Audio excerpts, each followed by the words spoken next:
Welcome to Science Pedagogics, Science Made Easier. So today's chapter is Human Digestion and Absorption in the continuity of videos which we have seen previously. And today's topic is assimilation of food, which is the next step after digestion and absorption of food. So assimilation is a new word. You must be wondering, what do we mean by assimilation of food? So assimilation is the process by which cells actually utilize the nutrients which they get from food. हमारा ultimate aim यही होता है कि कैसे sales food के nutrients को utilise करें और एक्चुअल प्रोसेसेस लाइक मेटाबॉलिज्म या एनर्जी के लिए यूज़ करें. And assimilation is the next step after absorption. Now you must be wondering, is assimilation so necessary? So yes, it is a very essential step. क्योंकि एक dead organism और एक living organism में यही फ़र्क होता है. Living organism performs all the metabolism while a dead organism does not perform metabolism at all.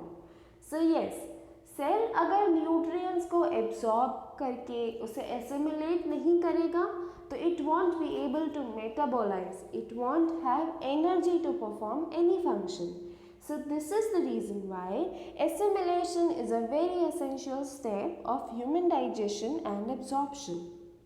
Digestion के बाद ट्रांसपोर्ट तो हो गया न्यूट्रिएंट्स का टुवर्ड सेल, बट सेल की अब जिम्मेदारी है that it will assimilate whatever nutrients are provided to it and उसे एसिमिलेट करके वो अपने मेटाबॉलिक फंक्शंस और बॉडी की डिमांड को पूरा करे. Now we will see assimilation of various components of food like carbohydrates, proteins, fats, etc. Let's start with assimilation of carbohydrate. So first we will see that where do we get carbohydrates from. So rich sources of carbohydrates are banana, sugar, wheat, etc. Yes, we all see that people who are on dieting, they avoid banana, they avoid eating anything मीठा. Why this is so? Because banana और sugar में काफ़ी ज़्यादा जो है carbohydrates होते हैं and these sugars, sugar is almost present in everything. आप दूध पियेंगे उसमें आप ऊपर से चीनी डालते हैं तो that is also sugar. उसमें खुद की भी sugar present होती है, that is lactose. Lactose is also a carbohydrate. बनाना में कार्बोहाइड्रेट होते हैं, ऑलमोस्ट हर फ्रूट में कार्बोहाइड्रेट होते हैं in the form of fructose. Fructose is fruit sugar. गन्ने में होता है sugar, that is sucrose. Beet में प्रेजेंट होता है starch.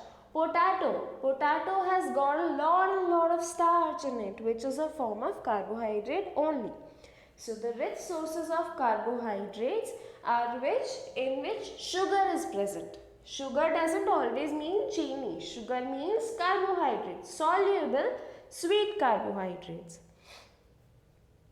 Now, after seeing the rich sources of carbohydrates, we will be seeing how actually carbohydrate is utilized or assimilated by our cells. So, carbohydrate की simplest form होती है glucose, right? Glucose में digest हो जाता है हर carbohydrate. So glucose is absorbed and is given to cells. Now when glucose is given to cells, cells अक्सर glucose को energy में transform कर लेते हैं. Energy, cellular energy is ATP, adenosine triphosphate. So yes, most of the glucose which we take from the food is utilized by cell for their energy purposes. Now ऐसा तो है नहीं कि हम जितना भी ग्लूकोज लेते हैं वो सारा ही एनर्जी में कन्वर्ट हो जाता है. There has to be a limit. उसके बाद जो एक्सेस ग्लूकोज बनता है उसका क्या? तो yes, this excess glucose is sent to liver और लिवर में जाके वो स्टोर हो जाता है. हमारी बॉडी स्टोर कर लेती है ग्लूकोज को ताकि जब एनर्जी की ज़रूरत हो तब ग्लूकोज को उस स्टोरेज फॉर्म से दोबारा निकाल लिया जाए. So this process is known as glycogenesis, which takes place in liver, and glycogen is formed from glucose, which is the storage form of glucose in our body. Now, let's see assimilation of fats. So, the rich sources of fats are oil, ghee, groundnut. जो भी कोई ऐसी चीज़ जो चिकनी होती है, it has to contain fats in it. Yes, the ghee is chikna, tail is chikna and groundnut is chikna. Now we know that chikna means oily in texture. Now fats are not easy to digest. They has to be emulsified before digestion and absorption. And I told you that emulsification is done in intestine with the help of bile. Now let's see how are fats utilized by our cell. तो fats, सबसे पहले तो fats would go to our cells and provide energy.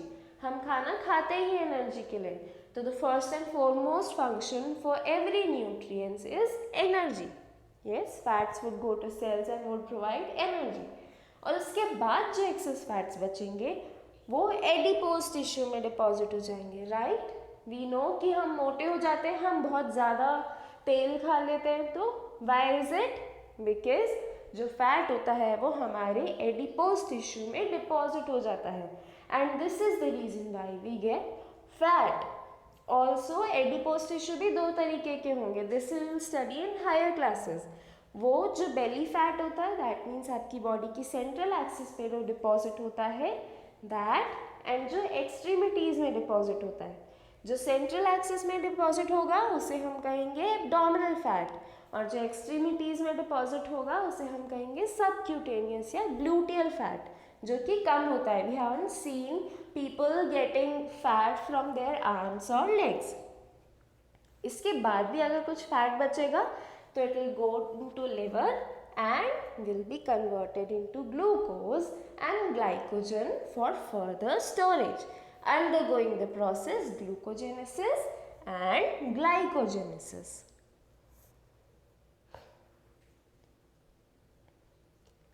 Now let's see what is actually adipose tissue. So this is a quick knowledge for you people. अब adipose tissue हमारे skin में कैसा होता है ये हम इस डायग्राम में देखेंगे.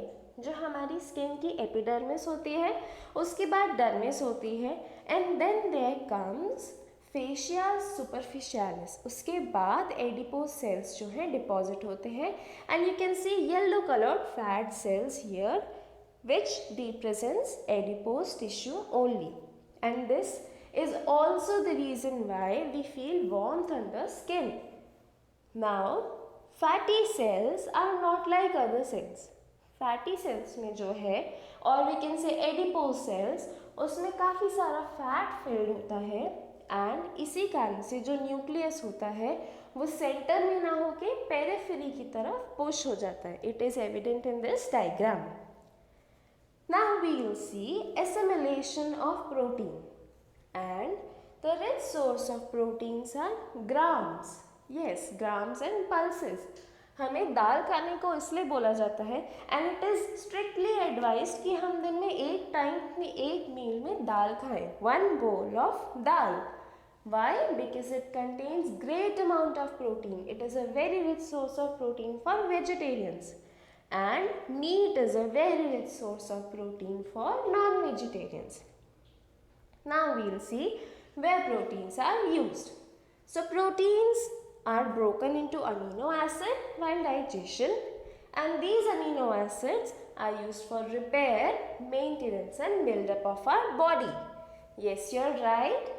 जो एक्सरसाइज करते हैं, जो जिम जाते हैं, बहुत हैवी एक्सरसाइज करते हैं बॉडी बिल्डिंग के लिए, they drink protein shake because proteins consist of amino acid which build up the body. Now the excess amino acids go to liver and are converted into glucose and glycogen just like fats. But always remember कि proteins का major function repair, maintenance और build up होता है and not the energy. Apart from this, proteins has got various functions like it balances the osmotic pressure of our body, it also coagulates blood, it acts as enzyme, muscle contraction, immunity, etc., which you learn in higher classes. Now, other than carbohydrates, proteins and fats, we have certain other minerals as well. Examples are iron, which is responsible for hemoglobin synthesis. Vitamin B12, जो RBC red blood cell maturation के काम आता है.